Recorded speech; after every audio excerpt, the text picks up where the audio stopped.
Yes, and then, of course, The Double Shift, Marx and Spinoza and the Ideology of Politics Work, which is out now. I want to thank our friends at Print for being here too. There's a whole bunch of rad books there want to check out. And that's about it. Everyone put it together for Jason Reed.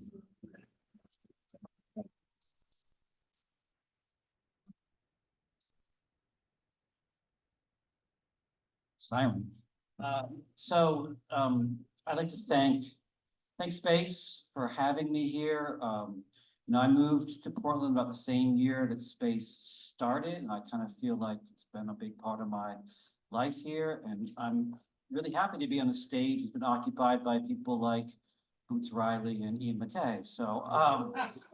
And thank you all so much for coming. As Nick mentioned, this is my fourth book, but I don't think I would have tried to do something like this for the others because they were more academic. This is still an academic of sorts book, but it's an attempt, and then what I'm going to do tonight, along with that, is an attempt to kind of bridge different sort of spaces, no pun intended, from philosophy to politics and popular culture. So, and this book comes out of, well, partly comes out of years of teaching a class on the politics of work at USM. Some people are there.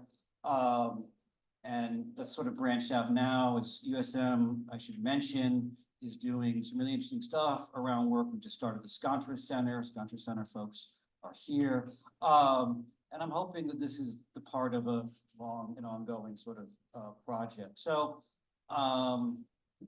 like I said, I'm kind of new at being this multimedia. I'm very like old school in the classroom. I just talk and occasionally draw, scribble weird things on the board. But I decided to go a little more multimedia tonight. So Nick's my assistant. So Nick, slide. Oh, okay. So starting out with a problem, slide. So I'm not going to spend too much time on this because I'm not someone who's good at graphs. But the graph on the far side here, I assume some version of this is familiar to a lot of people. And sometimes I think about getting this as my second tattoo. It's so fundamental to thinking about our economic and political situation. And pretty much it is the separation of, as you see, productivity and hourly compensation were kind of aligned up to around the 70s, and then around then and in the 80s, this huge separation from the two. And then here, this is just marking the same time, the increase of working hours during the same period. So slide. And so one would think that a period in which people are working longer and working for less compensation, one would expect some kind of increase of contestation, maybe strikes, maybe organization. But in some sense, what we see in a lot of the social sciences is the exact opposite. This is a graph I borrowed from Jay McCallan's book, Worked Over, How Round-the-Clock Work is Killing the American Dream. And he looks at pretty much the same period, the rise of the use of the term meaningful work. And as he says, the concept of meaningful work has served as kind of a cultural scaffolding, what social scientists call superstructure for the building of the long hours economy. It's not that beliefs about meaningfulness that force us to work longer. Rather, those beliefs prompt us to look for individual value in a job rather than transform our economy so that it works for everyone. Because of this popular ideology, the demands of the modern workplace seem like less of an imposition and more of a pathway to fulfillment. So instead of seeing a period of increased contestation around work, instead you get this rise of the idea that work itself should be seen as meaningful and work itself should be a sense of one's purpose. Slide. And at the same time, we have an increase in not just time spent work with lower compensation, but an increase in what is expected of us from work. And this part has to do with the shift from industrial to a more service-based economy in which working involves not just doing stuff, with your body, but involves an engagement of your mind, your personality, your emotions and affects. And if you could, I think if you click that, it'll run. But this is from Office Space. This is a very familiar. Do we have sound?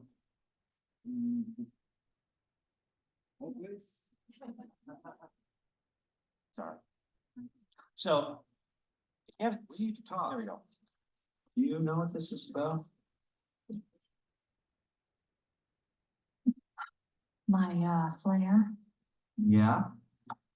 Or your lack of flair, because I'm counting and I only see 15 pieces. Let me ask you a question, Joanna. What do you think of a person who only does the bare minimum? What do I think? You know what, Stan? If you want me to wear 37 pieces of flair like your pretty boy over there, Brian, why don't you just make the minimum 37 pieces of flair? Well, I thought I remembered you saying that you wanted to express yourself. You know what? Yeah, I do. I do want to express myself. Okay? And I don't need 37 pieces of flair to do it. All right? There's my flair. Okay? And this is me expressing myself. Okay? There it is. I hate this job. I hate this goddamn job and I don't need it. Slide. Okay, so, I mean, if you haven't seen the film, and I do talk about the film, Office Space is one of several films that came out in 1999, which was an odd year of critical films about work, office space, Fight Club, American Beauty, to some extent, The Matrix. Although that clip kind of has a life. I mean, Office Space in general had a life of its own, failed miserably in the box office, so it took off and was repeated ad nauseum on Comedy Central. But that clip has a life beyond that of its own. And I think in part, it's one of the most viewed clips from the film on YouTube. And in part, that's because it deals with exactly this demand that you have to simultaneously express yourself, or as the Hawkchild quote that was on the page, along with that, seeming to love the job has become part of the job. So, as I said, that first part was its attempt to sketch out a problem in which work has become more demanding, both in terms of quantitative time and in terms of qualitative commitment and dedication over the last 40, 50 years. And why has that period not produced forms of resistance? Although I will mention, you know, I started this book before COVID, finished working on it during COVID, and had not seen, in some sense, what is referred to as the Great Resignation or the attempts to shift around work and the rise of union organizing since then. But I'm coming at this as a philosophical perspective, and so, I mean, McCallum in that quote mentioned this idea that meaningful work is a kind of ideology. So I want to sort of re-examine what we mean by ideology and whether or not a concept of ideology needs to be revisited in order to examine and think about this increased demand and increased subjection to work. So slide.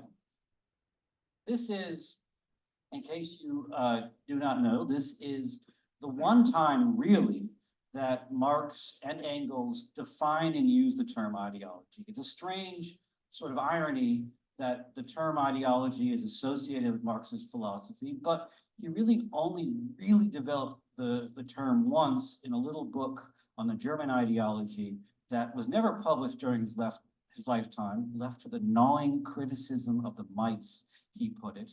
And in this, he says, so, and this is basically the definition or the explanation of what ideology is. The ideas of the ruling class are in every epoch the ruling ideas, i.e. the class which is the ruling material force of society is at the same time its ruling intellectual force. The class which has the means of material production at its disposal has control at the same time over the means of mental production.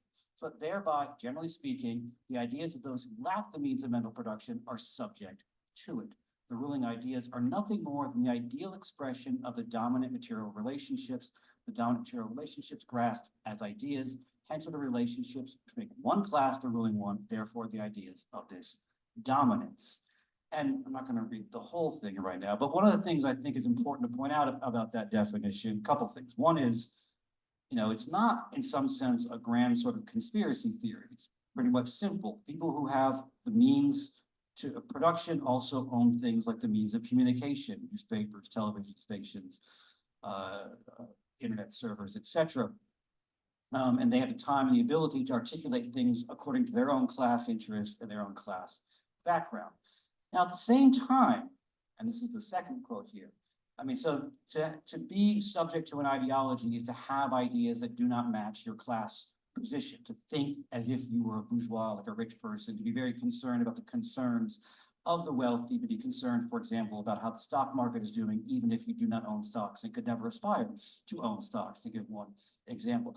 But at the same time, Marx also argues in the German ideology that life is not determined by consciousness by life, that to be a materialist to believe that how we live shapes how we think. So there is kind of a question there, a problem of how we can get this upside down way of thinking things as an ideology. And then secondly, the other problem is that generally when Marxists talk about ideology, they think of it as something that's separate from the economy, something like nationalism being an ideology, or different ways that people think about their place in society that doesn't reflect their economic society. So in some sense, work is thought to be, in the classic Marxist schema, part of the base, part of the economy, and the superstructure is where ideology is, and it's separate from work. And by not thinking about work, it reinforces and reinscribes our place within the situation of work.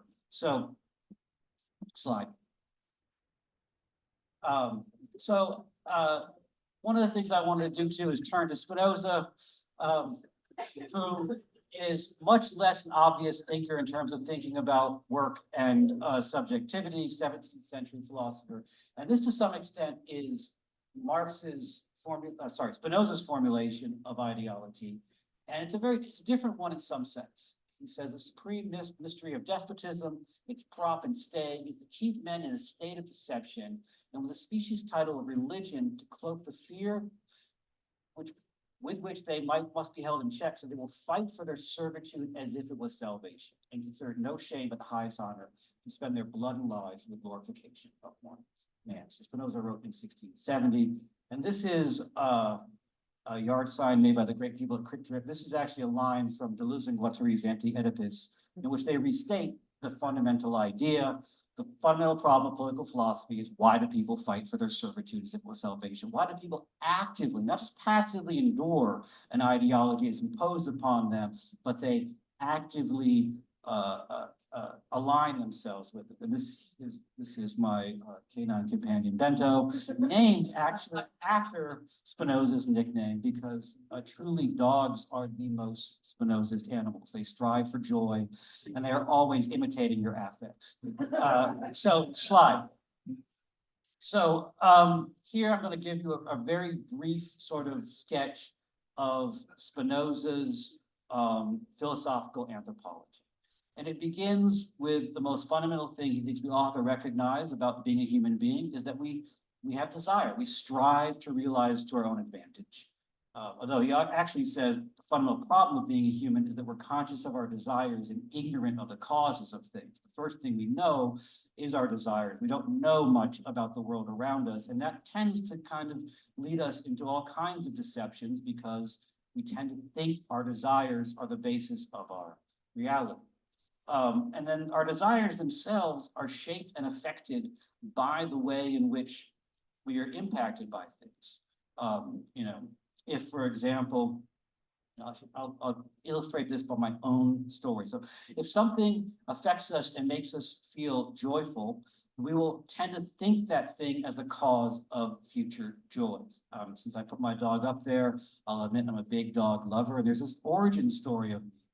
When I was a kid, my father lived in graduate student housing, and there weren't a lot of kids nearby because not a lot of graduate students had kids. But our neighbors had a dog, a beagle named Sam, and I hung out with Sam all the time. And I've forgotten that story, but it might explain why I think of dogs as the cause of joy, because I've been affected by them and continue to be affected by them.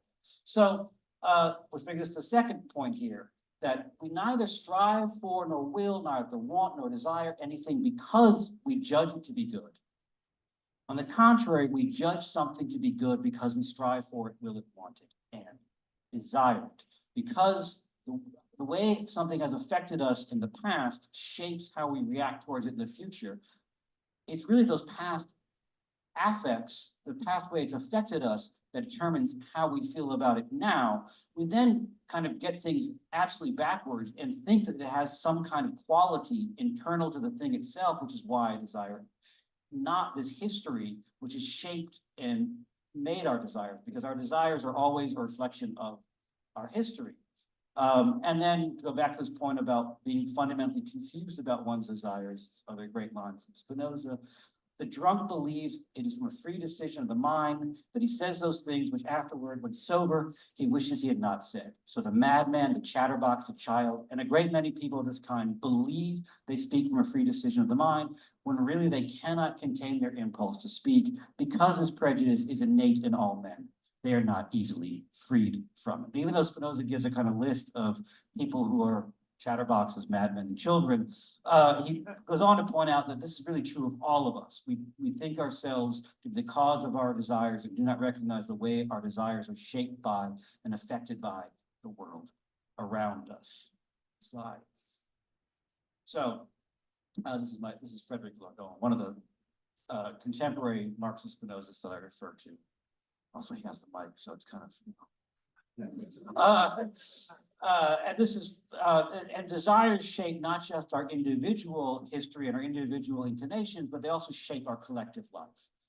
Spinoza writes, since men, as we have seen, are led more by passion than by reason, it naturally follows that a people will unite in consent to be guided as if by one mind, not at reason's prompting, but through some common emotion, such as a common hope or common fear, or desire to avenge some common injury.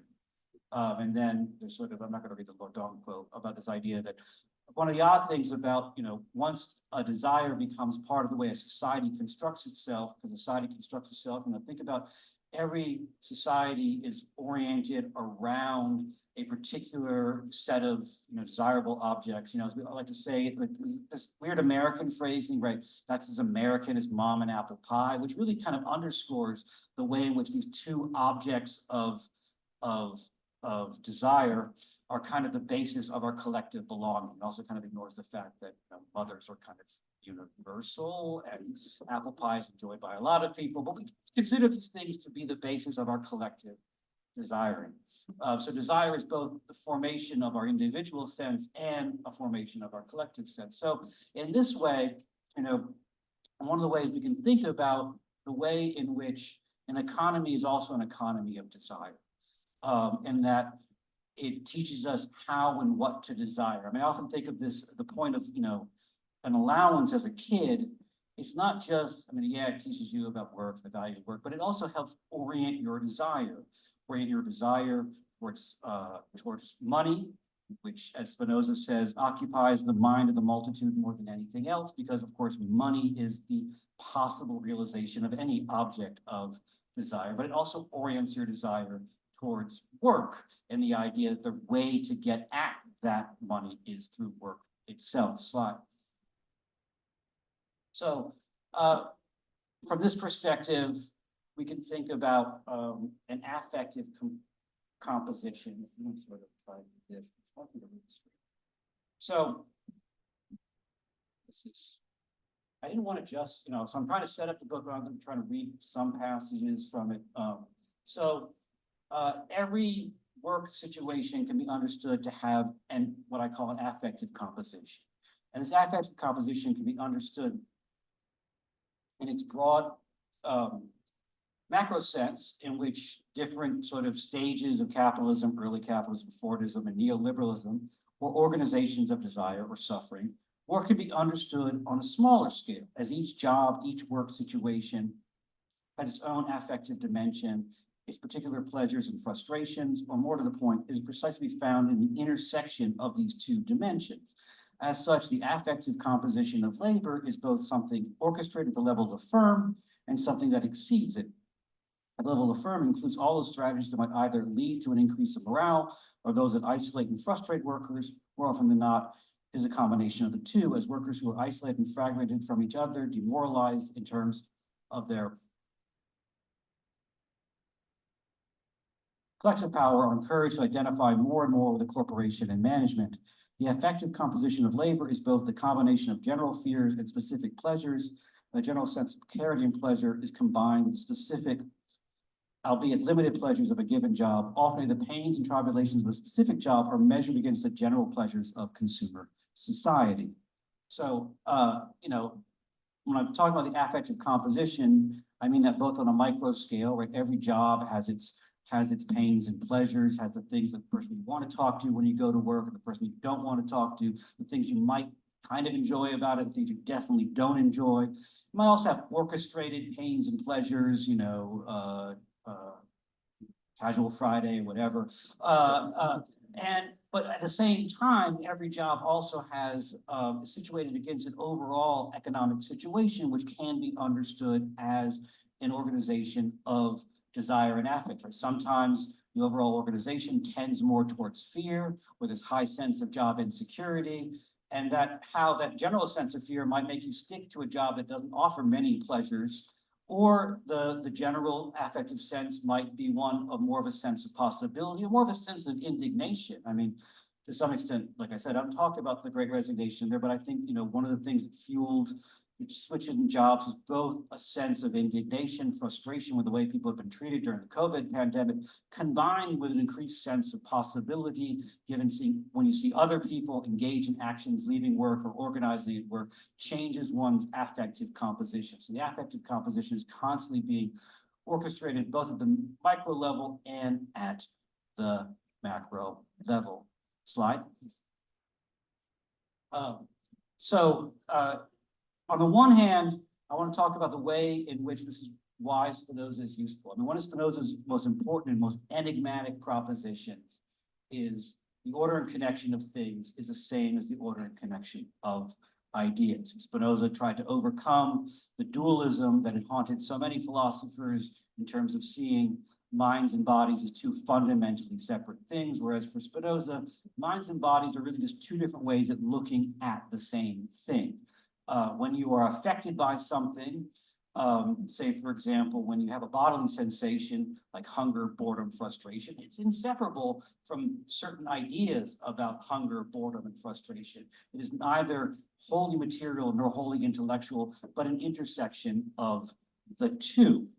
So I want to, in the book, what I want to do is think about both the affective composition of labor and the mythic composition of labor. And I take the term myth from another important contemporary philosopher, Spinoza, wrote a great book called Mythocracy, hasn't been translated in English, but so I'm going to do this passage here.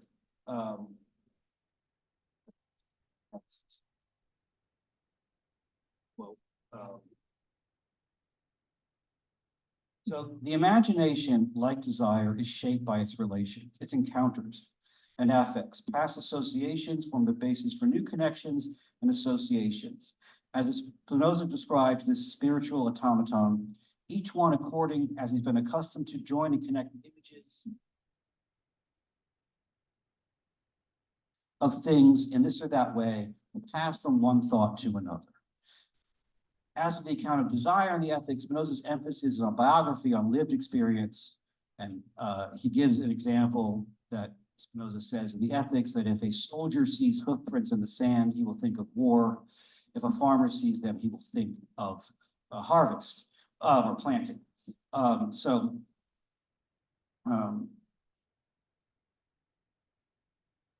As much as Spinoza's examples invoke the immediacy of knowledge from experience, his definition of immediate experience, the first kind of knowledge, includes what we know from having heard or read certain words. Spinoza not only included knowledge from signs in the first kind of knowledge, all experience is in some sense made up of signs, and that we often experience things that reveal to us something of our body, our way of being affected, and something of another body, something affecting us. How we make sense of these relations depends on a third relation that frames our interpretation. There is no direct relation between the signs and what a sign is a sign of, signifier and signified, nor could they be said to be arbitrary. Rather, there's a tripartite relation, sign, interpretant, and signified.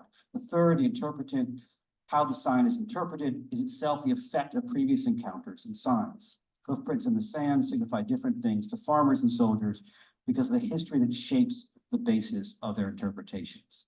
So, one of the things I want to do in this book is talk both about the way in which work is structured at its most immediate, and direct economic level in terms of the restructuring of economy around consumption or around sort of neoliberal precarity with its emphasis on individual striving and individual competition, but also the way in which our sense of our work is framed not just by our immediate economic relations, but by the general cultural sphere that also inform that by informing and particular myths of work. So slide. Okay. There are no pictures in my book. If I was going to put a picture in a book, it would be this one. And not just this picture from Breaking Bad, but for a brief moment on January 30th, 2020, Yahoo Finance decided to illustrate this article. I retired at 35 by following these principles. It's not that hard. With this image from Breaking Bad, which, if you do not know, it is Walter White and his wife, Skylar. This is late in the season. At this point, Walter White has committed multiple acts of murder. And they have accumulated, not only that, he's selling crystal meth, and they have accumulated money to fill a storage unit. I was lucky that I screenshot this because by the end of the day, Yahoo Finance had taken this down. Because someone looked at it and thought, maybe that's not where we want to go with our retirement advice. But if you ever wanted to make the case, because, I do talk about both Breaking Bad and Better Call Saul, I'm going to talk about them a little bit now, that part of the popularity of a figure like Walter White, AKA Heisenberg, had to do with this sort of fantasy of, because, as we all, to reiterate the show for those who haven't seen it, right? Breaking Bad begins when Walter White, a chemistry teacher, learns he has lung cancer and is concerned about what this will mean for his family. And, there's a lot of jokes about how, there's a joke about a French version of this, which of course there wouldn't be a concern because there'd be healthcare. So he's concerned about what he's going to leave his family. So he decides to embark on this unlikely endeavor with a former student of using his skills as a chemistry teacher to cook crystal meth, with the idea at first that he's just going to come up with enough money so his family will be secure in his death. But as the show progresses, it begins to shift from a kind of fear about money, a fear that you might not have enough to provide for your family, to a kind of fantasy about what it might be to be the ideal kind of worker. But he eliminates the competition. He eventually realizes the dream of eliminating his boss, and really becomes kind of the fantasy of a self-made man. Another quote from the book that part of what I mean by this myth is that part of the work of culture is to kind of associate and attach sort of our day-to-day experience with this sort of fantastic fantasy. And I do think it's important, right? There's an interesting thing about the way in which the show both gives us our fears, like you might not have enough money for your family, and gives us our desires. You might be able to sort of destroy all your competition, kill your boss, etc. But of course, it doesn't give them in direct, an immediate way that we would make sense of them, in a sense that it's not like our own day-to-day experience. There's a kind of an element of melodrama, and that melodrama creates enough critical distance that we can enjoy in the images. So, slide. So I want to talk a little bit about relationship between work and movies and work and television. And so like I said, I'm going to turn our attention. I talk about several movies and television shows in the book, but the one I'm going to focus most of our time on here is on Breaking Bad and Better Call Saul. And one of the things I want to talk about, not just as I mentioned, their thematic insistence on work, but also their formal engagement with work. And that involves a little digression here into a theory of montage from the philosopher Gilles Deleuze. So Gilles Deleuze argues that montage is an indirect image of time, as different images and sequences present an overall temporal transformation. The images and sequences of individual acts add up to a larger transformation of the whole situation that exceeds them. In Breaking Bad and Better Call Saul, the montage is strictly one of work, of the transformations of day in and day out actions, often set to music. The music not only provides a soundtrack and rhythm to each scene, but frames it. When the music is over, the montage comes to an end. The rhythm underscores that we are often seeing scenes of repetition, the process of cooking meth day in and day out, or serving as a public defender. As an indirect image of time, montage is as much a matter of qualitative transformation as quantitative accumulation. It's not just that different moments add up to the passage of time, but that something is transformed in the process. Montage is a visualization of the process by which quantitative change becomes qualitative change. Deleuze's theory of montage was developed in relation to efforts by pioneers of early cinema, such as D.W. Griffith and Sergei Eisenstein, to transform our very perceptions of action and time.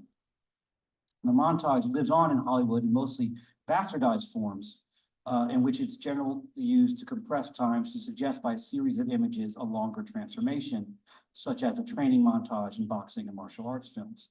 The work montage is a version of this. It aestheticizes monotony or repetition by connecting them with transformation. So we're gonna look at two montages from both Better Call Saul and Breaking Bad first and Better Call Saul. So next slide.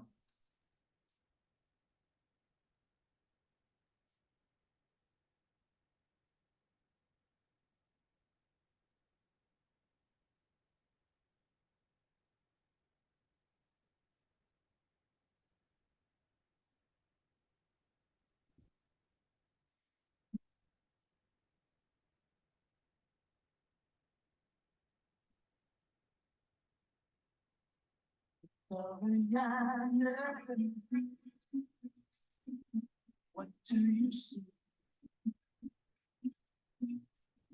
The sun is rising. Step into a new day's starting. People are changing. And it's beautiful. Still new persuasion.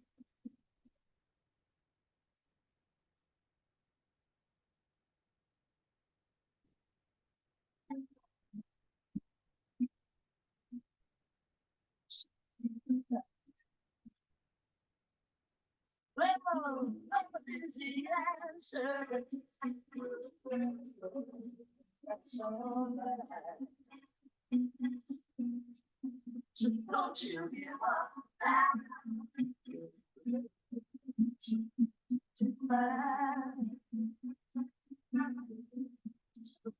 So, that's all. Open your mind.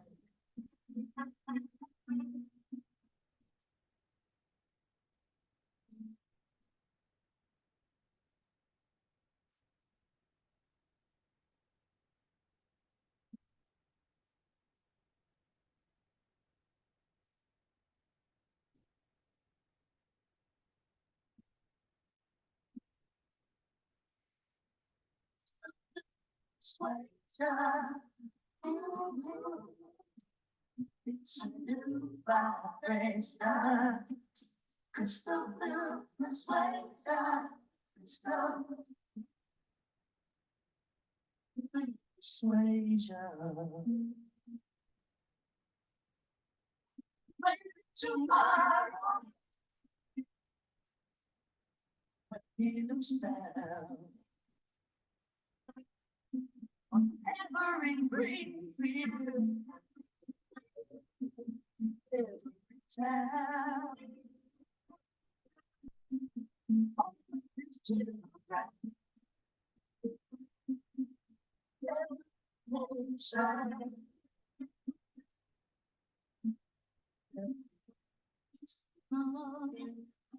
Brotherhood. Mr. Blue Persuasion.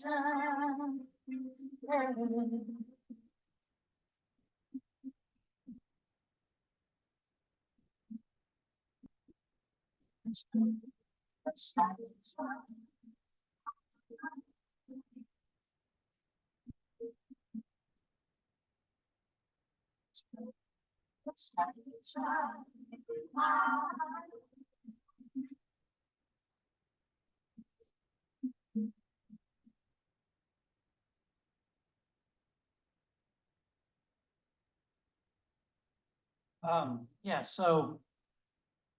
Go slide. So, well, first couple things before we go into another passage is that, the part of my interest in Breaking Bad is how much the show is infused by this idea about work, not just in the overall arch of the character, but also in its attentiveness and constant scenes that, its two major formal devices are what I call the work image, these montages of work as they accumulate over time, but also its other formal device, if you've seen the show, know that it often begins episodes with a strange sort of like a strange perspective that doesn't make any sort of sense. You can find that you're seeing things from the bottom of a barrel or from a tea steeping, that these images that are about sort of time and transformation sort of decenter the characters, and also the way in which the show, it's typical sort of criminal show, but whereas a lot of things that are kind of glossed over in a criminal show, like what do you do with the money, how do you get rid of the dead body, are kind of given a lot of attention as you actually have to do work on these sort of things. And also, I mean, its pick of the drug, of crystal meth being this obviously a drug that is dependent upon an industrial process, right? You need chemicals and you're dependent upon a wider system in order to produce it. And the way in which in the show, there's a real tension between both this representation of this, like, caught up in this global system, but also these fantasies of sort of individual mastery and the idea that if you could master enough, you could overcome the dimension, your dependency on others. So,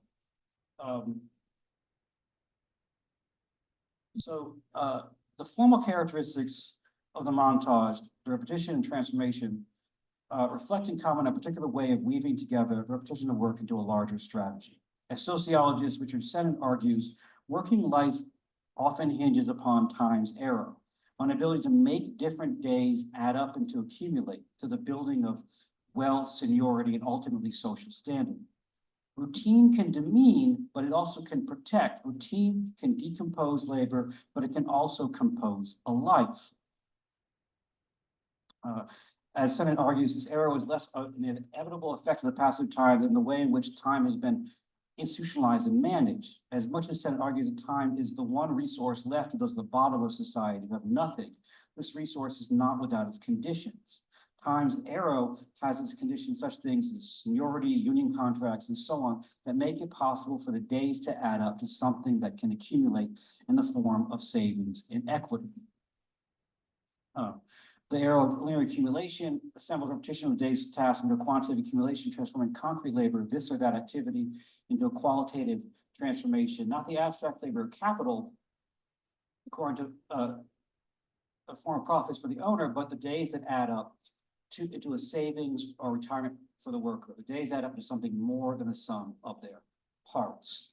And I mean, one of the things that interests me about Breaking Bad is the way that Heisenberg, Walter White, became such a fantasy character. People identified with him and identified with this idea of how you could master your own work and transform your own condition.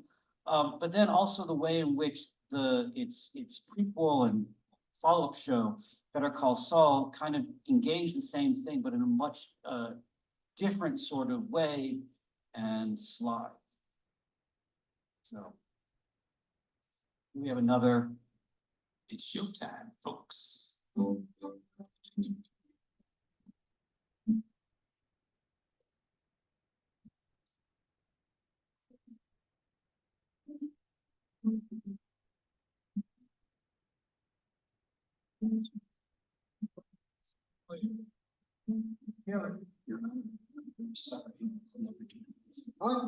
Your Honor, I'm very sorry, and I'll never do it again. Okay, Mr. Pearson. Whoa, whoa, whoa, whoa, whoa. Switch your suit, remember? Wanna look sharp. That's a loaner, okay, I need it back. Let's go. But he was a prior. The kid took a slice of pizza. But he was a prior. But the parents are a train wreck, there's no food in the house, he was hungry. He was a prior. Come on.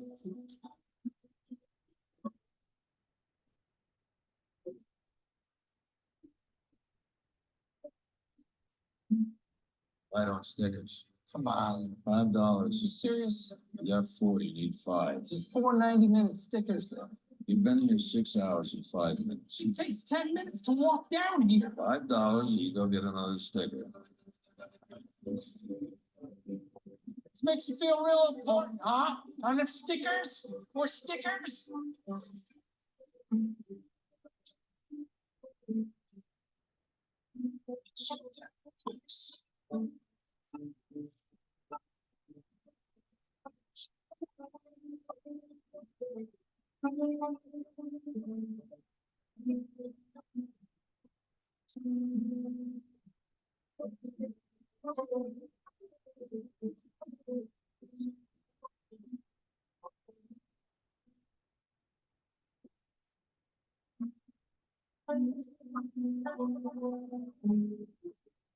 But he was a prior.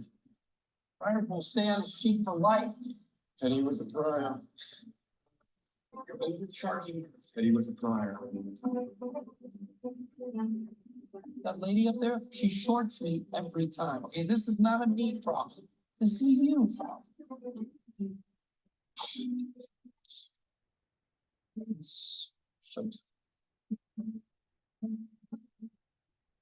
It's from a movie.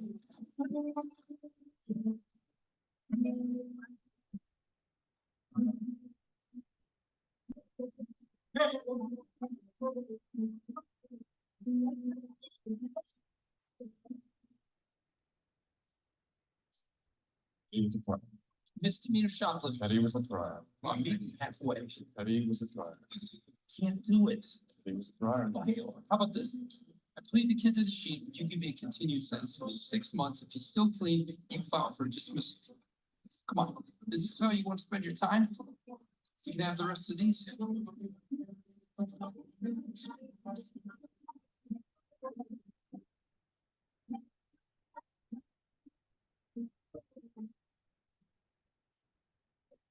Burger, lawyer. Mr. Griggle, we've met before, haven't we? Mr. Edison, like the inventor? I'm James Ridgel. Doesn't matter. Judge has got to see your mother. Well, do you know anybody who looks like her? No, I don't know if I won't do it. Okay, so a fire was started. We all know that. Freezing, shivering as she is now. In fact, wrote a book about it. To make some cookies. But because you've given her this name, you can see that this man chose a bonehead move.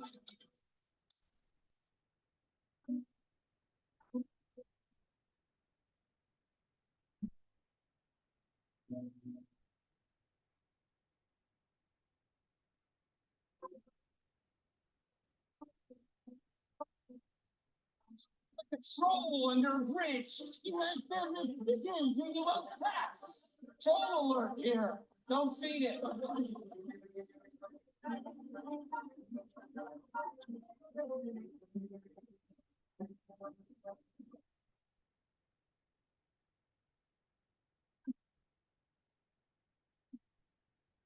So what I think is interesting is the way in which Walter White and Jimmy McGill or Saul Goodman has become, are situated with respect to different types of work and the way in which those different types of work lead to different strategies and different possibilities of accumulation, right? In the case of Walter White, time does add up, right? There's a constant see the transformation of meth into stacks of money add up, quantitative accumulation, whereas, because Jim McGill is a lawyer, he is not so much trying to, he's really trying to, he's a public defender, he's trying to get a break, he's trying this idea that, at one point he could find the case that could possibly transform his situation.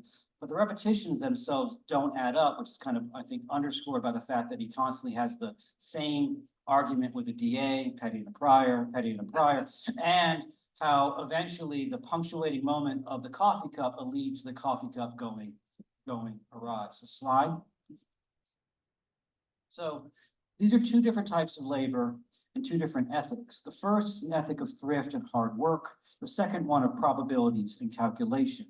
Both shows focus on characters who calculate and strategize, but calculation takes on a different shape for Walter and Jimmy. Walt calculates quantitative accumulation, initially calculating to the dollar how much he will need to raise to protect his family, and later understanding his value in terms of a combination of pounds of meth multiplied by its purity. Jimmy calculates as well, but he deals less with quantities of products than qualities of relations, with possibilities rather than things that can be measured. Work is by definition strategic. Any attempt to arrive at a particular goal necessarily involves a thought process of how to arrive at those goals. Wage labor, by which we mean the process of selling one's labor power in order to live, is the intersection of multiple strategies. There is a strategic relation with the matter or task at hand, and there is a strategic relation with the intersubjective relations through which this takes place. Two realities, material and social. And there's also a strategy of wage labor as a means to realize one's desires. This is a strategy that's all the more effaced by its naturalization and normalization. Wage labor does not seem like a strategy, a particular way of trying to realize one's needs and desires as much as it does a universal fate. So, this is tie back into the larger argument of the book, that part of what I'm trying to argue is that back to the beginning slide, why do we not see resistance in this moment of the constant denigration of the quality of work, is because of a foreclosure of the imagination in which work, it appears, is the only way to realize and advance one's strategies in life. Work understood, and I think in the Walter White Heisenberg sense of this idea that you can be really good at something and thus you will accomplish something, not work understood as a basis for collective organizing and agitation, but work understood as one's individual strategy for making sense of the world and acting in the world. And of course, I mean, it's also interesting that in the juxtaposition between the two shows, not only are they situated with two different types of work, right? Because Jimmy can't accumulate being a good lawyer. You can only hope that you'll be seen, you'll have the right case, that'll lead to another right case. It's a series of contingent encounters that you're trying to accumulate on, like lots of jobs in which you're dealing with other people and producing a service. It's contingent. You're not building up a product that you can later sell and stockpile. But also the way in which, I think, not to get too much in these two shows, and the way in which, Walter White became sort of a quasi folk hero, and people would get t-shirts of Heisenberg, but you never would see the same thing with Jimmy McGill, because in some sense, the tragedy of Jimmy McGill, when you watch the show, is that you learn, as you see there, he's a very, he's a caring, conscientious person who is destroyed because the caring and the conscientiousness do not matter in the least. So slide. Okay, so I want to turn now to the larger sort of set of political questions, and we'll finish up, and I'll take questions and so on. So next slide.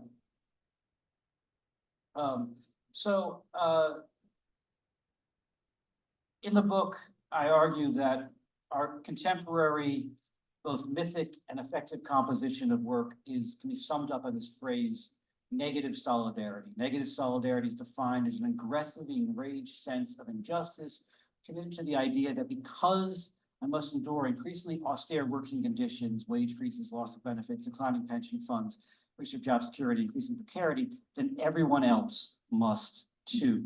It's a form of solidarity. I mean, I should have put this image now, I realize.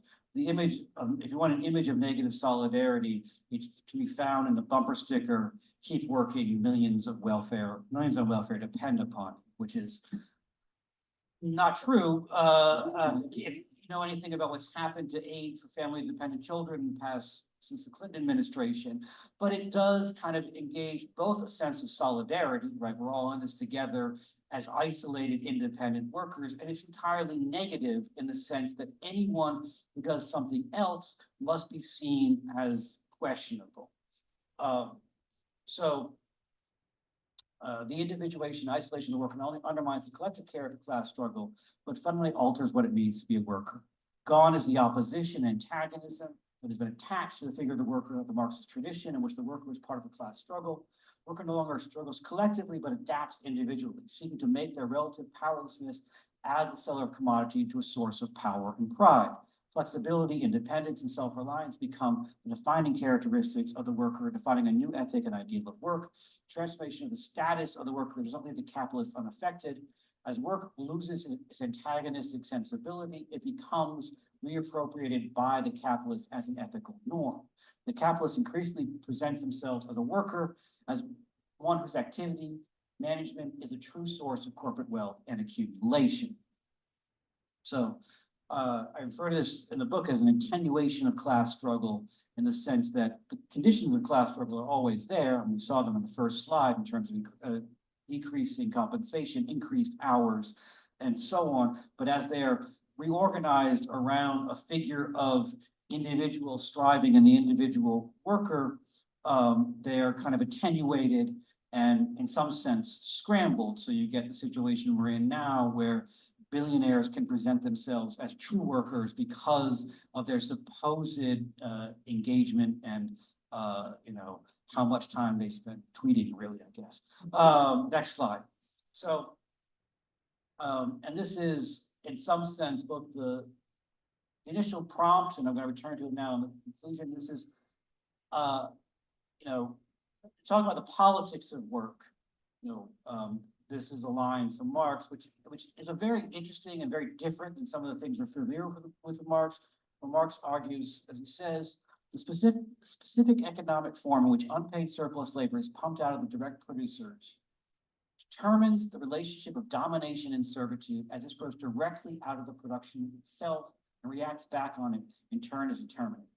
It is in each case the direct relationship of the owners of production to the immediate producers, a relationship whose particular form naturally corresponds always to a certain level of development, type, and manner of labor, and hence to a social productive power in which we find the innermost secret, the hidden basis of the entire social edifice, and hence also the political form of the relationships of sovereignty and independence. In short, the specific form of the state in each case. And so I think of this as kind of a short circuit. It's not the typical base superstructure where the economy is on the bottom, the superstructure is put on top of it, but the idea that the work relationship itself, and I would argue in all of its dimensions, not just economic, but the way it shapes our affects and the way it shapes our imagination, is the basis of the state, or is our political situation is determined in part by the way in which we make sense of ourselves and our striving in and through work. Slide.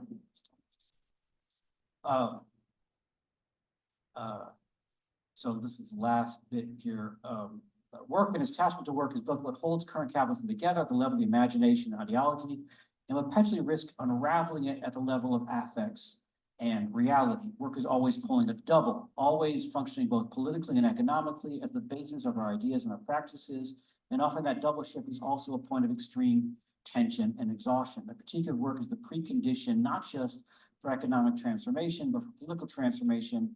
It is possible for it to pull a double, not just in our subjection, tying together our imagination and practices, the same ideal of wage labor, but in our liberation, creating new solidarities and new ways to imagine and live. And then here from the great revolutionary movie, Sorry to Bother You, is precisely the predicament I'm trying to get us out of, right? This is, I think, the thesis statement of that movie. If you're shown a problem, but have no idea how to control it, then you just decide to get used to the problem. And how, we have to both change not only our imagination of what is possible, our affects, our sense of what is desirable, and then through and in there, our understanding of where we are and how we can transform our conditions and how we can make work not the basis of our increased subjection and our increased dedication to losing strategies of individual striving in the face of systemic transformations, but strategies of collective organization, solidarity, and transformation. Thank you.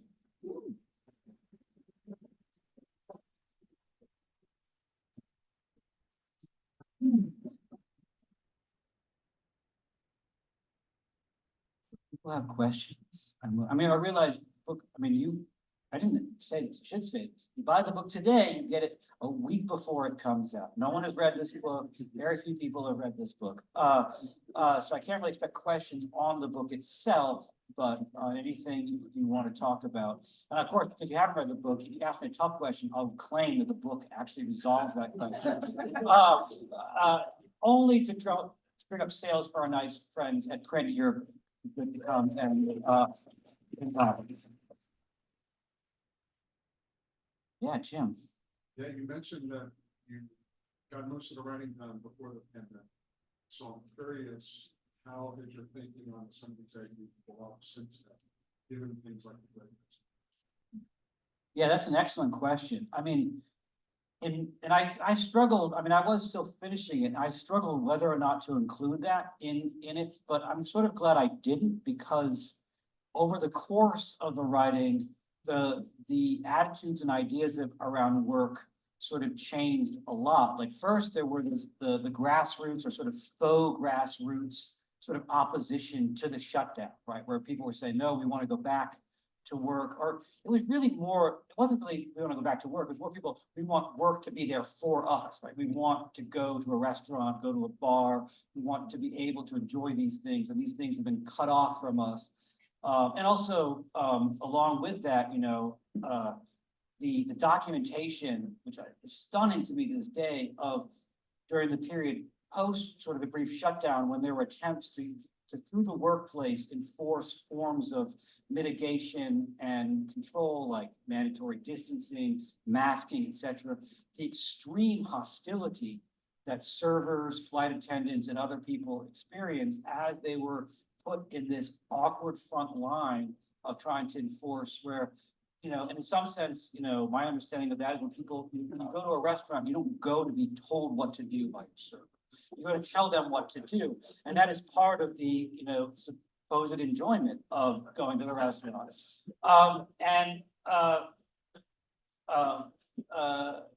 so there was that moment. And then later there was the Great Resignation, although now people have said that the Great Resignation was more of a great reshuffling, because people didn't so much depart the workforce altogether. Obviously, people still need to work in order to survive, but people shifted, left places that were, you know, especially like food service, and moved into other areas, or briefly tried.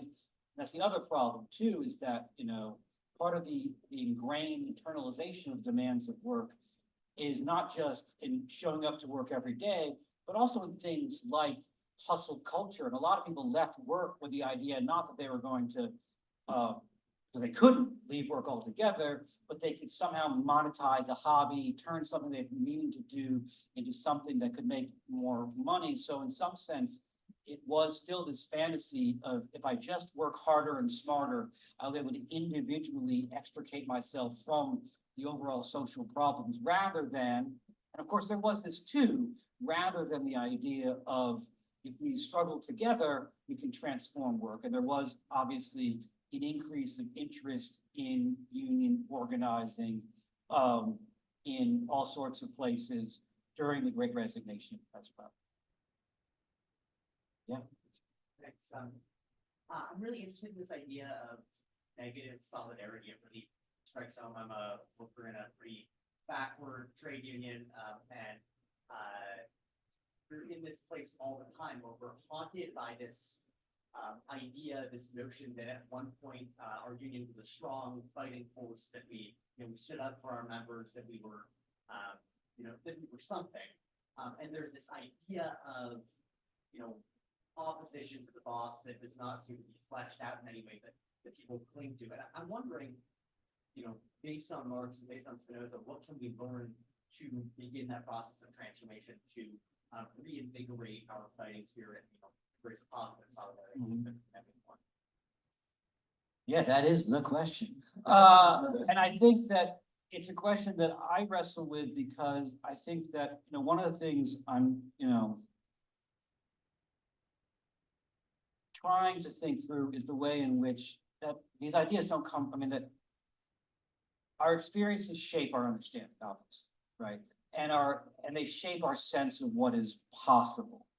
And I constantly come back to this point in Spinoza, where he says, because Spinoza loves in his discussion of the different affects, he loves to give every affect with its opposite. You know, there's joy and sadness, hate and love, hope and fear. But when he comes down to talk about there's overestimation, there's over self-confidence. But he says the opposite doesn't exist, because whatever you think you cannot do, you cannot do, right? If you think something is impossible, then you cannot act on, then you decide it's impossible and you do not do it. So it's impossible to, in some sense, underestimate yourself, because that estimation becomes part of how you act. And I think this is precisely some of the problem with like actions, like if we could act, we would see what is possible, but we have to see what is possible before we can act. And I do think, tying back to the Great Resignation problem, it's interesting to think about the question, it's interesting to think about like anything that disrupts our existing structuring of our desires and our imagination opens up a sense of possibility, right? And you know, one of the things that comes up in some of these union organizing things is the sense that like someone sees someone else try something and they begin to think they can try it too. And I think the question, and I think that's an important thing, that contagion of the sense of possibility is really important. But I also think that beyond that, how do we sustain that? And how do we also sustain that in the face of defeats, which will be inevitable? Because it can't just be, oh, we're feeling great because everyone is winning right now, because defeat in any struggle, defeat is always going to be part and parcel of the struggle. And for me, this is where I'm drawn to thinking about the relationship between both how we imagine things, how we effectively feel about things, but also how we think about things, right? And how we think necessarily is, because one of the things that, as I said, about Spinoza has a very paradoxical philosophy about the relationship between our thoughts and our desires. On the one hand, he says, right, order connection of things, order connection of bodies, they're the same thing. What I feel and what I think are just two different sides of the same, because my body is, my mind are part of the same, they're one thing. But he also says that only a body can determine a body, and only a mind can determine, only an idea can determine an idea. And to some extent, right, and the reason he says that, and I think for good reason, is that it is often very difficult to talk yourself out of being afraid or being demoralized. Because intellectually the ideas just they don't take purchase, they don't have a hold without some affective dimension. But at the same time, the only way our thinking can transform our possibility is we can think about things differently, right?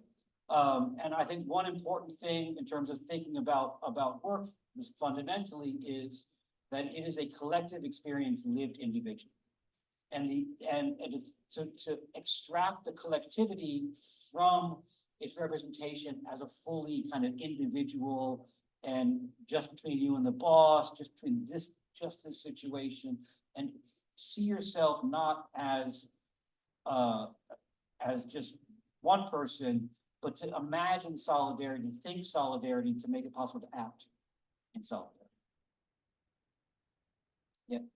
Hi, Jason. Hi, Michael. Good to hear you present an argument. Reminds me of good times teaching shopping.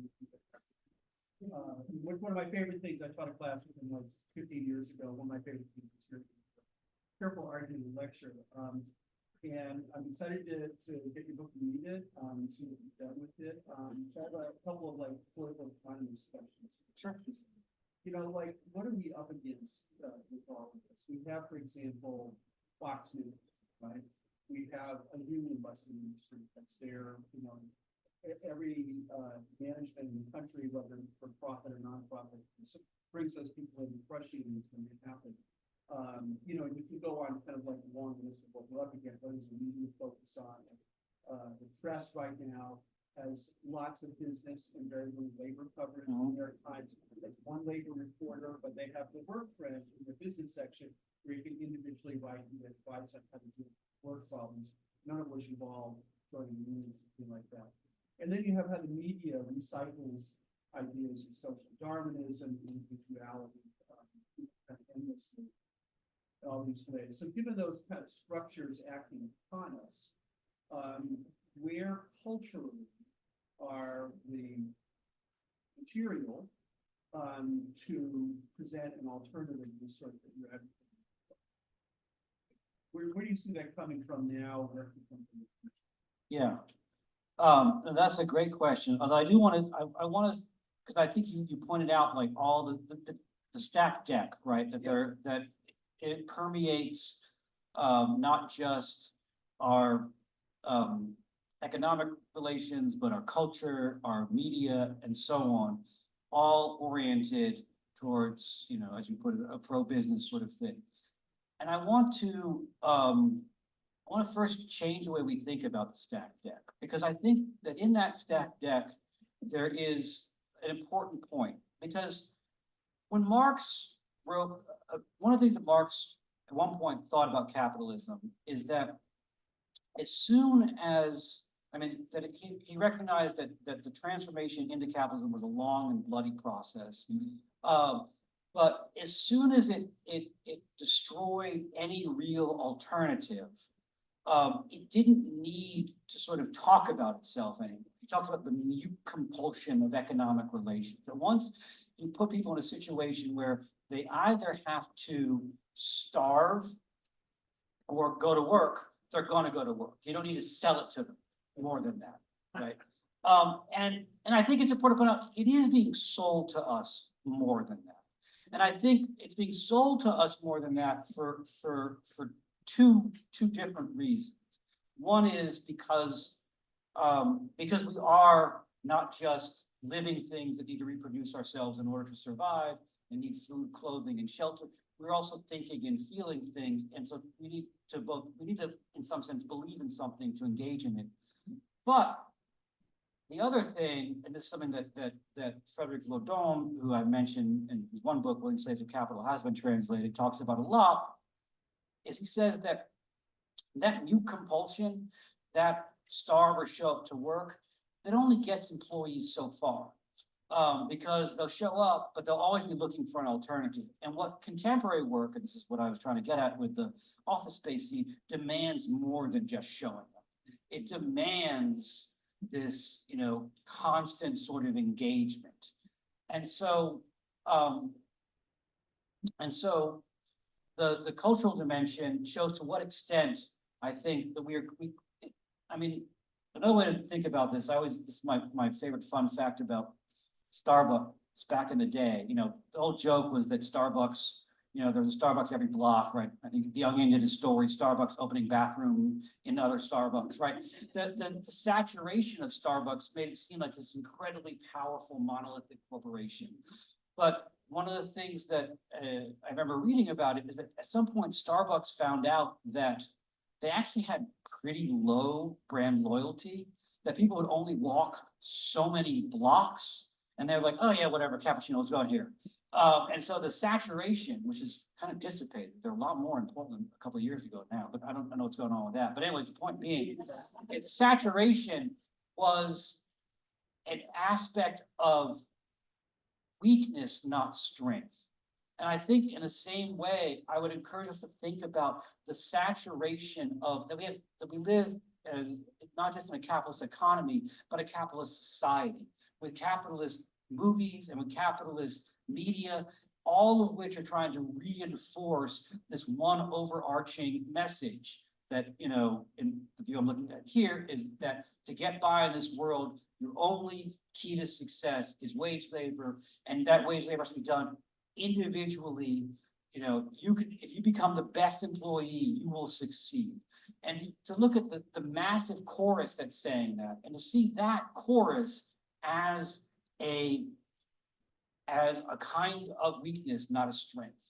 Now, I mean, that doesn't give us what you're asking for, which I think is important, is like, okay, but we still need to create those fissure points to transform this message. And part of me as a cultural theorist thinks that the fissure points are always there.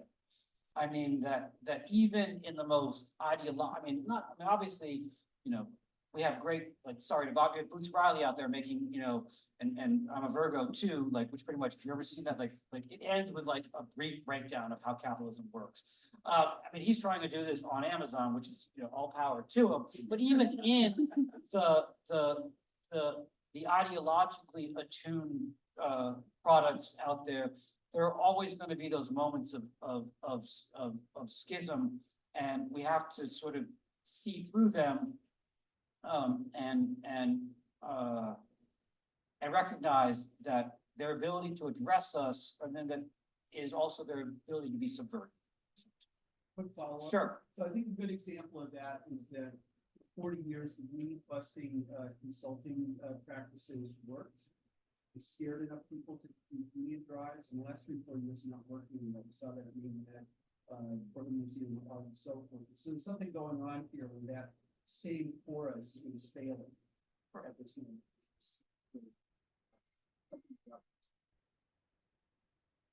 Yeah, in the back, yeah.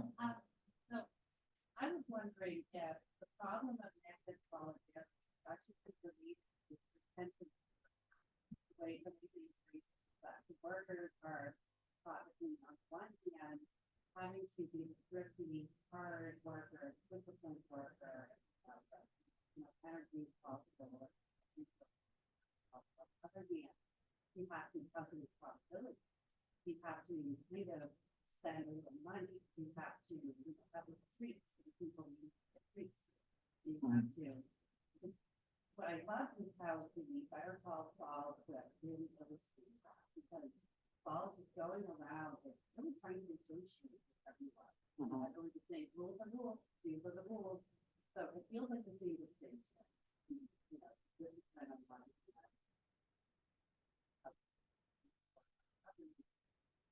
and it seems to me that that's sort of, you think about the basis of negative thought. It reminds me of that French talks about how interaction lacking in the people, and that I think it's the same with workers when they go out. You're the only person who's going to talk about that day. Right. It's fine. Oh, we have to tell everyone. How many everyone showed up? I'm sorry. Longer, all this and all this. And we do negotiate. But I think it's up there. Thing that you really, okay, you look at broken down. I want this, you want that.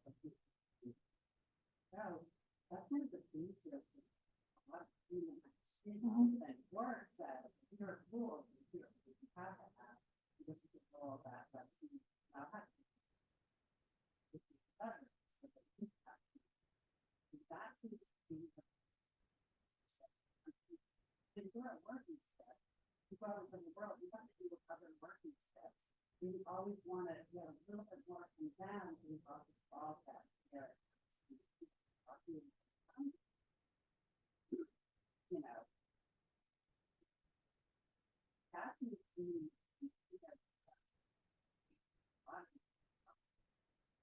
and one is the side workers like I'm constantly seeing them.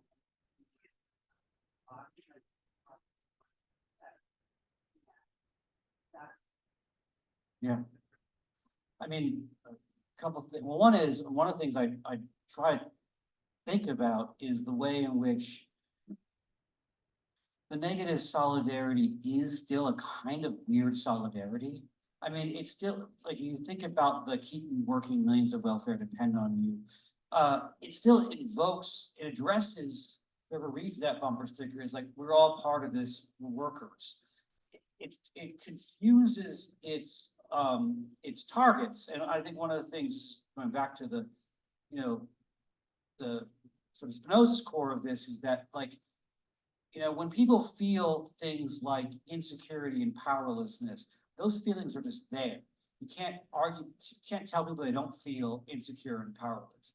And a lot of what the work of culture does is try to give targets and figures for that insecurity and powerlessness. And a lot of the culture that we're living through gives sort of I would argue, the wrong ones, both causally and politically, in terms of focus on the immigrant, focus on this as the reason why you are insecure and powerlessness. But you can't argue with the insecurity and powerlessness. You can only offer people a different interpretation of it.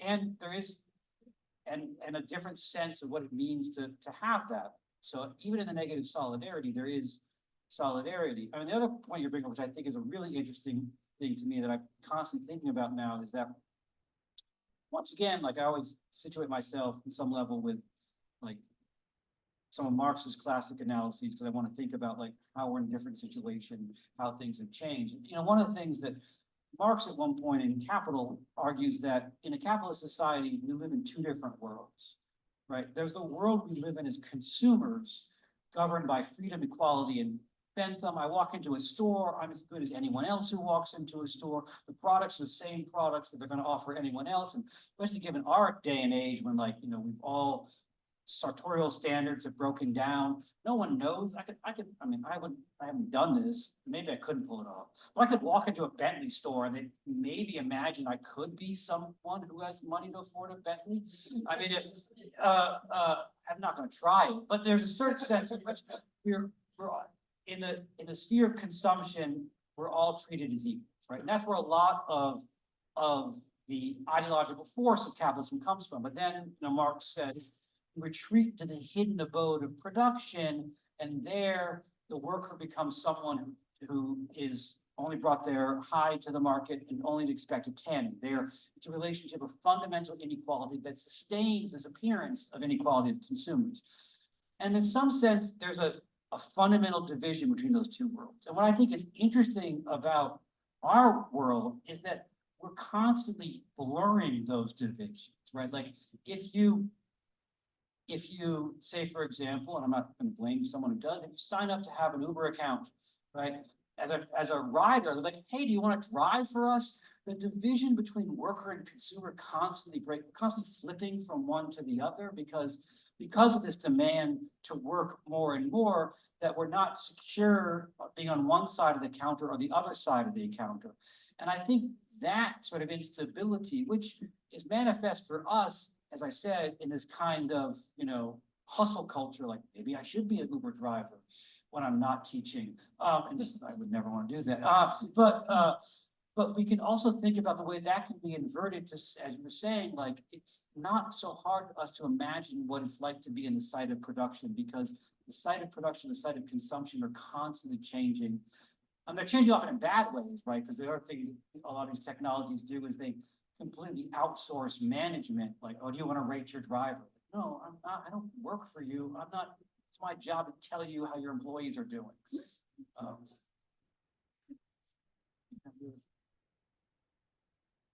Okay. Yeah, you kind of talked ahead of me earlier, talking about I'm a Virgo. So I also thought it was very funny that show found its way to Prime after Sorry to Bother You had like very distinct, obvious kind of criticisms they had on. With that in mind and with Uber in mind, I just wonder how this sort of body of work like has similarities and differences with the platform economy and with something like Amazon being almost like a patron to work, that sometimes is like a necessary patron that someone could be kind of running up against in their work itself, and how things like the attention economy and Instagram and the work of being someone like a driver or a customer, as you say, you are kind of outsourced management. Sort of how those relationships are like almost similar as work, but also maybe different than things that we more commonly do with work. Yeah, I mean that's a great question. I mean there are a lot of people who have made, you know, the argument that, or the question, you know, like are we living in capitalism? You know, Mackenzie Wark's capitalism is dead. This is much worse. Or some people make the argument of a kind of neo-feudalism, right? Because in some sense, you know, a lot of these firms we're talking about, they're not defined by the fundamental capitalist relation, you know, is the selling of your wage labor, selling your labor for a wage, which you then use to buy commodities, which, doesn't seem to have, which, at one point seemed to be the entire basis of the economic relations for most people. But now there are all these other sorts of things where you're not necessarily selling a wage.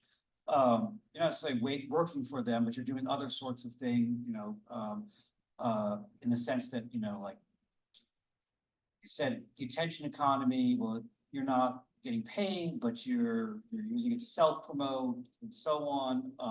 Or, the case of Uber or Airbnb, where you're not so much selling your labor for a wage, but you're effectively also renting out your car, your place to live, and the way in which but you can only do this is where it becomes futile if you are connected to the platform. The platform is the Lord, because without the platform, no one would know. You can't just like drive around, hey, you want to ride? Work it that way, because people would be frightened, rightfully so, and because you would have no way of connecting where the people are in the same way. I mean, you could, people in Maine do this for a long time. They rent summer houses and so on, but the platform gives you the visibility. And, I think at this point, it's important to think about how, I'm not convinced that we're living in a post-capitalist society, because all these activities are in some sense still dependent upon the two fundamental relations of capitalism, selling wage labor, and capitalists investing capital in order to make a higher return on capital. And these things are they're separated, they're situated within these networks, even if they're like a couple steps removed. But the other thing I would say is, and this goes into like thinking about capitalism both as an economic relation and as an ideology, which is an imagination and affective relation. These things are sustained by a very internalized sense of capitalist sort of self-entrepreneurship, right? That's what makes them possible for them to, and they are, and I think it's important, as people point out that the US doesn't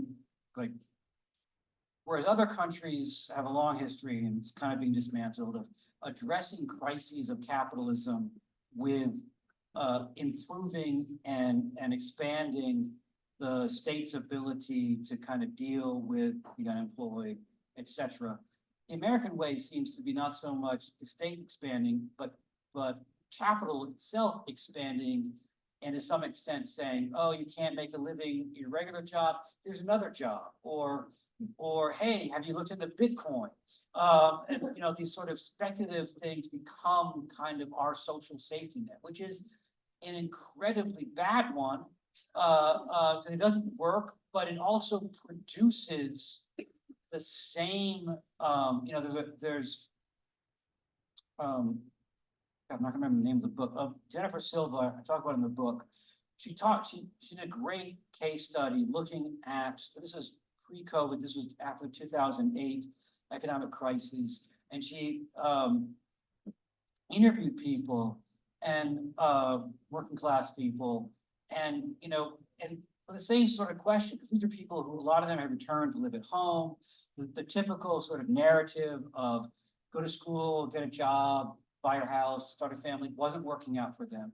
And what she found, she was looking for the same sort of thing, like, why aren't these people like out in the streets? Why aren't they like doing something? And what she found is an ability to constantly turn inward on themselves and constantly say, maybe I haven't mobilized enough, maybe there's more I could do, maybe it's me. And, and contemporary capitalism has embraced a sort of self-help mentality to pretty much say, it's you. And, part of the ability to break this is, as all breakups go, it's not me, it's you. I should go say it the other way in a breakup. It's not you, it's me. But I think in terms of breakup of capitalism, it's definitely you, capital, not me, the worker.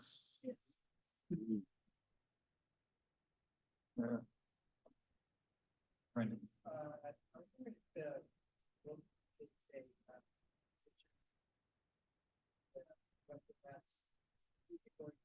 Where it should be, like, putting it really crudely, is it where it needs to be overcome, like full automation now, or is it where it needs to be created, built the economy back to the. That's a great question. Thanks for asking it. Yeah, I mean, you know, I find myself very conflicted between those two positions.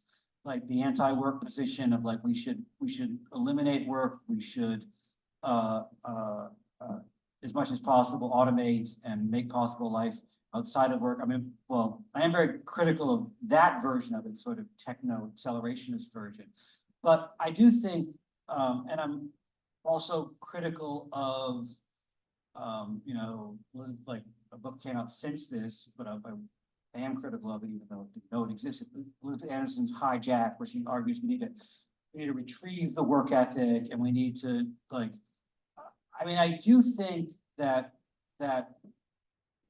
we have to recognize that we are situated in a society in which work is how we strive to both realize our own individual interests and strive to make a contribution to society. But we have to recognize also the way in which that striving has been entirely almost hollowed out from within by a parasitic demand of productivity. And recognize that this is why we can't salvage the work ethic now, because at the core of a work ethic is the idea of doing something socially useful, right? Like I want to do something, I want to contribute to society, but capitalism isn't oriented towards socially useful commodities. It's oriented towards that which maximizes exchange value. And we see this not just, I mean, you see this everywhere because all the useful, important jobs are historically underpaid, undervalued. Like things like caring for people, raising things that people would all agree if we had to take a poll. What are important things that society should do? They are fundamentally undervalued, and so on. And other things like being able to invent a plagiarism machine is highly overvalued. And so I think that we have to recognize that there is no ability to salvage the work ethic within capitalism itself, and that, but at the same time, recognize that we cannot sort of will ourselves out of this situation and think about how we can reorganize our own striving so that it can be both more useful and can begin to break away from demands of work. I mean, I think that Kathy Weeks in her book, and she blurbed my book, by the way. Kathy Weeks in her book, The Problem with Work, says that our struggle is twofold. We have to struggle both against the overvaluation of work as an ethical ideal and the undervaluation of work economically. And those two things, I would argue, they're not just two things happening, they are two fundamental sides of the same coin. And the push to see work as, I mean, because this is true of all, like, when you get your first shitty job, what do your parents say? That'll build your work ethic, which really kind of illustrates that when work seems to have nothing rewarding about it, we turn it into an ethical reward. If it's not paying you well and not doing anything for you, we say, oh, it's good for you. Right, so that shows to what extent the ethical overvaluation and the financial undervaluation are two sides of the same fundamental relation. Yeah, I guess I don't think we need to worry about the solution being stuck within the paradigm of capitalism, because capitalism, as we know it now, won't continue in the same way it used to be. It used to be sort of foundation of the American dream, the idea that people accumulated a modest amount of money that could get a piece of land. Not everyone wanted to do that, but anyone who wanted to could.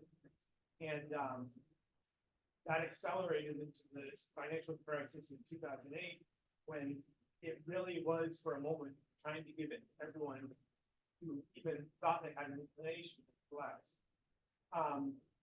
And now we're on the back side of it, where suddenly, due to an understanding that natural resources are handy and that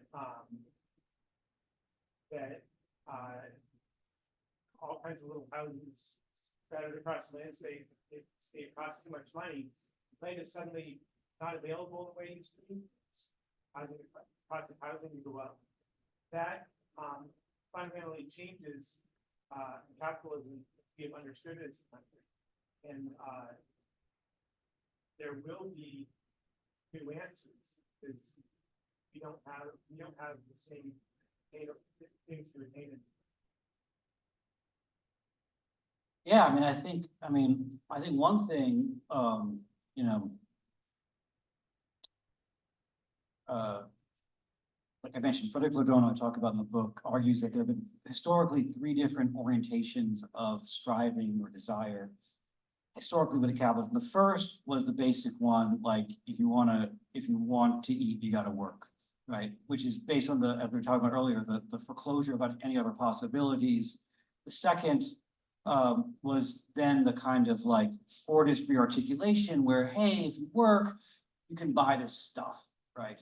And you can buy a house and so on. And really, which the spoils of consumer society were seen to be the compensation for an increasingly mechanized and harsh regime of work in the sort of like a Fordist assembly plant. And then, you know, he says we're living through a third regime, which the idea has been, you know, like I said, I teach a class in the philosophy of work pretty much every year, and without fail, someone always wants to utter this line. And it's been attributed to everyone from Confucius to Steve Jobs. You know, do what you love, and you'll never have to work a day in your life, right? And this has become the new sort of ideal that you can realize your passions through work. And in some sense, this creates a more mobilized employee, but it also is in some sense playing with fire, in a sense that it's offering a promise that cannot be realized, because not everyone is going to be able to realize their passions. I mean, I don't know when, but at some point, you know, Portland, Maine is going to hit the saturation point for breweries. It has to. And cannabis shops and tattoo parlors. It has to hit. I mean, those are all finite needs. And so people are not going to be able to realize those passions in a capitalist society, and that dream too is, I think, going to come up against real limitations. Although I do think, and part of what I mean by the negative solidarity is that what we're seeing now is a collapse of that dream written on the terrain of that dream itself, right? In which people are aware that something has gone fundamentally wrong, but because of the evacuation of years, of the evacuation of the terms and conditions for class struggle, people do not know how to orient these frustrations and angers, and they get oriented towards other more ludicrous goals, you know, like we're, you know, to that. But you know what these are. Jason, do you do one more or leave it there? Or? Sure, I'll do one more. Katie. I was wondering if you could talk a bit about the writing this book, or about trying to make this book less academic, for the popular audience. And I guess first, why was that important to challenging? Secondly, like you could talk about your use of film and how in your teaching a lot, when you're trying to break down something complicated, like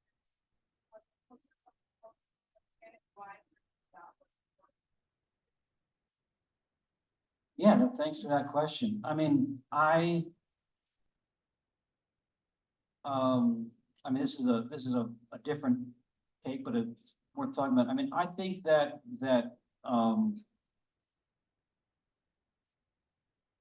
philosophy has become, as a discipline, too comfortable in its academic surroundings at its peril and at the point of its own demise. And if the point of doing philosophy is to only write something that other people in a classroom or teaching will understand and relate to, then you run up against a situation which we're seeing when, you know, universities cut entire programs. It's met with a collective shrug. Why? Who cares? Who needs that? They're just talking to each other anyways.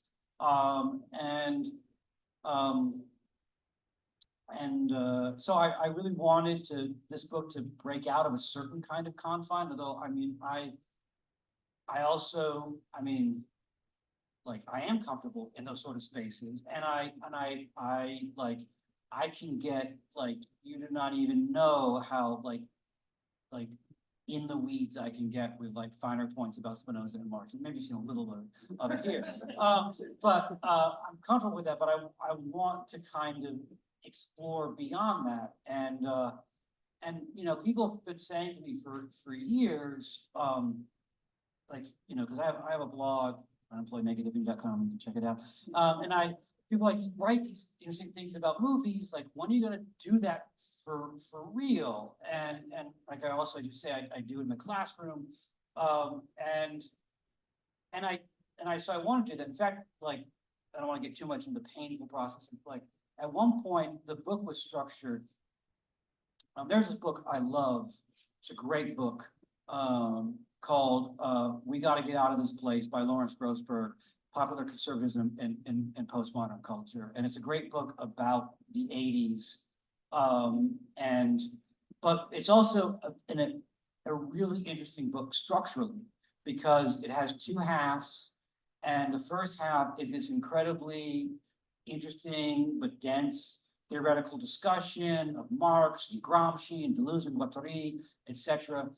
And the second half is this discussion of 80s pop culture, vigilante movies, action movies, you know, and tying them into what's happening in the Reagan era and so on. And, you know, if you read the book, he says, look, if you really want some philosophy, read part 1. If you want to know what's going on culturally, read part 2. If you like both, read parts 1 and 2. Initially, I had structured this book. I had chapters that were theoretically dense, and then I had these discussion of films that kind of were an attempt to kind of like be something that, you know, you could read if you didn't want to go into the sort of Spinoza Marx situation. And I wanted that model, but my editors at Verso were like, oh, we really like the thing about the movies really illustrates everything you're saying in the theory. You need to put those back in the chapters. And so I cursed and screamed. And then I did it, and I don't know, maybe it works, but I interwove them. And I mean, I don't know. I mean, I feel like this is one of the things. I mean, you know, Marx and Spinoza are hands down two of my favorite philosophers for all sorts of reasons. But one of the things that I love about both of them is that they really understood that the philosophy you need to contend with.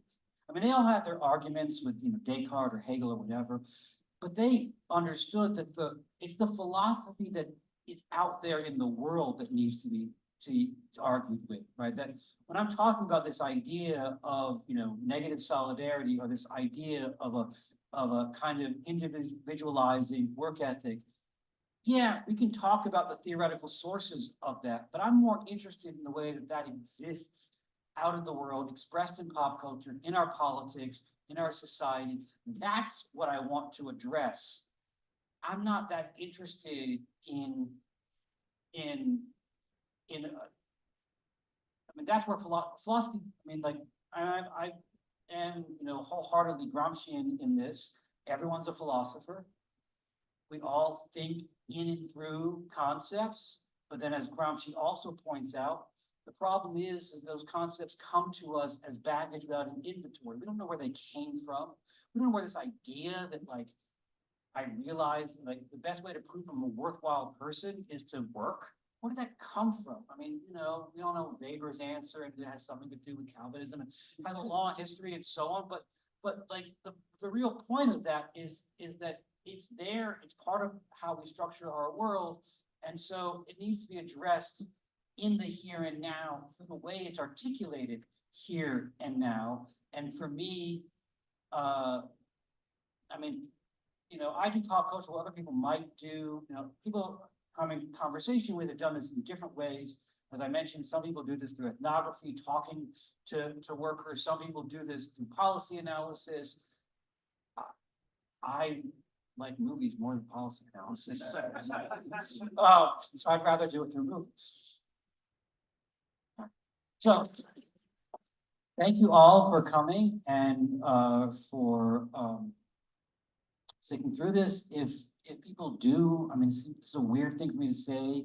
If you want me to sign a book, I will sign a book. If you want me to not touch your book because I hate when people write in my books, then that's fine. You can definitely, I'm not going to try to touch your book. So you can do that. But thank you. Thanks, Space. Be sure to tip your bartender, and have a good night. Thank you so much for coming. This has been a blast. Ladies and gentlemen.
I don't know of all the things we've gone through. Though it's hurting me. Now it's history. I play on and that's what you done. Nothing more to say. No more race to play. No winner takes it all.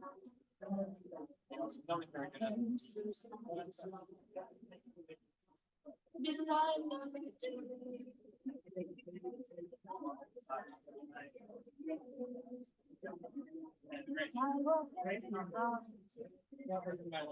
I tried. I figured you could say. Yeah. I'll tell you what,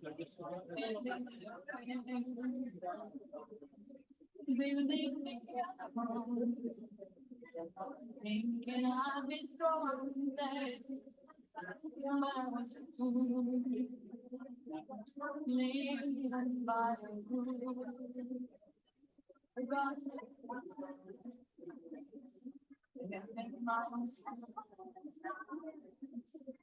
and so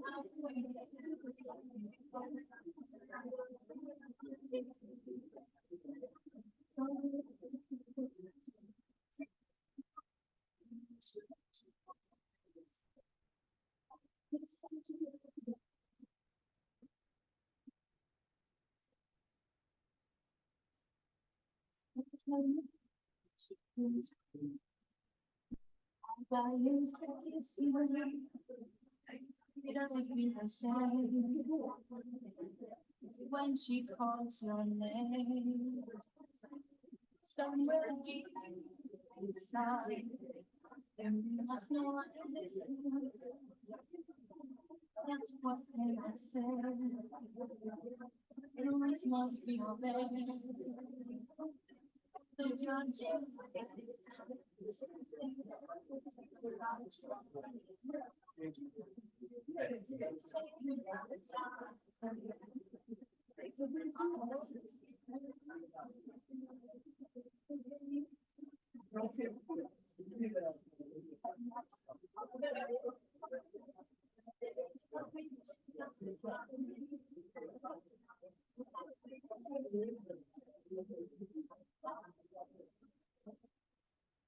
I don't want to.